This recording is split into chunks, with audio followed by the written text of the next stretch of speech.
In the meantime, banks have been instructed to revise loan terms for borrowers who may be inconvenienced by the coronavirus crisis. Central Bank Governor Dr. Patrick Njoroge says Kenyans with personal loans may benefit from a one-year extension of their repayment plan, subject to proving that their predicaments are relatable to the pandemic. This, as the government is expected to conclude an economic resilience strategy with different sectors said to be preparing different recovery modules. Let's get more from our very own Sam Gituku.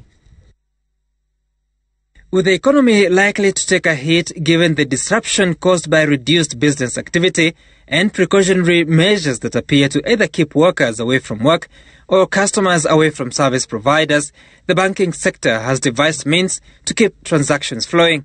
The charges on transfers from banks to the mobile wallet and vice versa, all those have been eliminated. And to caution borrowers with current loans, Dr. Njoroge announced possibility of extension of repayment periods for borrowers affected by the pandemic.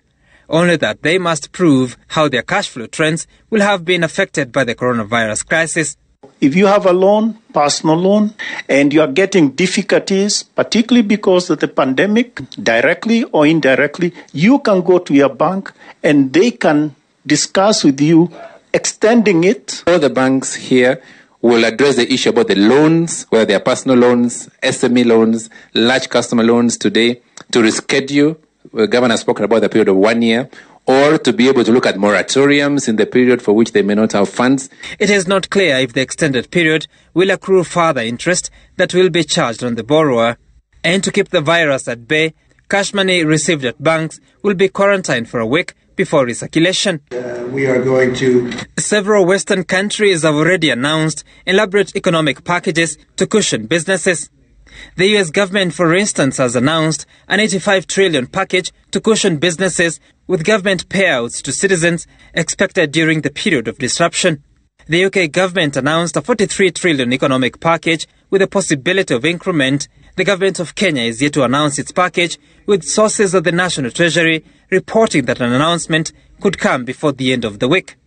In the meantime, sectors have been invited to make suggestions on actions they will take to cushion the economy.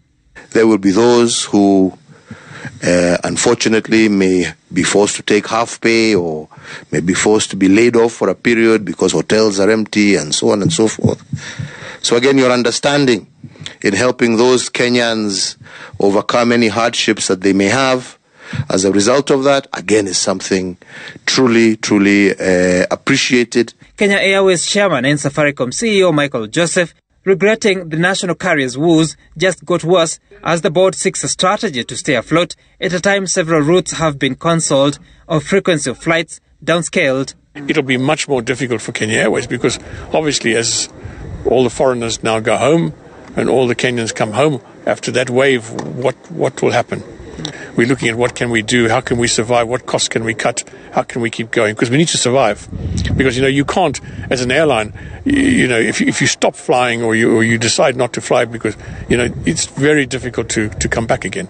It's not in doubt that the coronavirus will cause effects on the economy and the financial sector. But even as different sectors come up with measures to protect themselves and their customers, the ultimate question will be on the economic package that the government will be putting in place to cushion the country and the economy.